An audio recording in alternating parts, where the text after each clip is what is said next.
નમસ્કાર મિત્રો, અમદાવાદના સોમનાથ મહાદેવ મંદિરમાં ડૉક્ટર મેહુલ અને ડૉક્ટર હિના મસ્કરિયાએ ઉજવ્યો ગ્રુપ ષષ્ઠી પૂર્તિ મહાયજ્ઞ।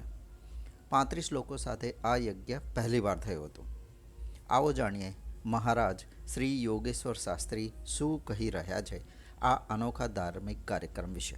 યોગેશ્વર રામચંદ્ર શાસ્ત્રી, નવદુર્ગા એસ્ટ્રો, નવદુર્ગા જ્યોતિષ।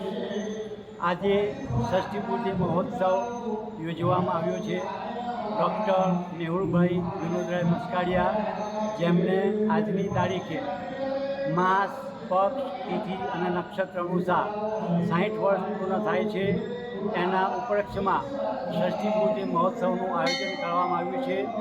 વિશ્વભરમાં ષષ્ઠી પૂર્તિ મહોત્સવ જે સમાજ સેવા ધર્મ કાર્ય કરીને ઉજવવામાં આવે છે, પરંતુ સોમનાથ મુનિના મત અનુસાર ષષ્ઠી પૂર્તિ મહોત્સવ એટલે ઉગ્ર શાંતિ કરવાની હોય છે, અને ઉગ્ર શાંતિ ષષ્ઠી પૂર્તિ મહોત્સવના અંતર્ગત આવે છે।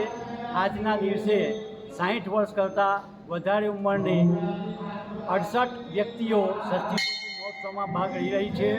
મુખ્ય યજમાન ડૉક્ટર મેહુલભાઈ વિનોદભાઈ મસ્કાડિયા અને ડૉક્ટર હિનાબેન અને એમનો પરિવાર છે, સાથે 68 એમના રિલેટિવ્સ પણ સાથે પૂજામાં ભાગ લઈ રહ્યા છે।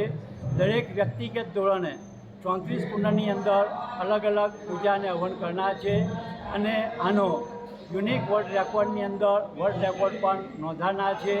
અને આ પૂજા લોક કલ્યાણના માટે મનુષ્યનું શ્રેષ્ઠ જીવન સુખ શાંતિમય આરોગ્યથી પરિપૂર્ણ રહે એટલા માટે કરવામાં આવનાર છે। યજ્ઞનું સ્થળ અમદાવાદ ગ્યાસપુરમાં આવેલ સોમનાથ મહાદેવના યજ્ઞશાળામાં રાખવામાં આવ્યું છે।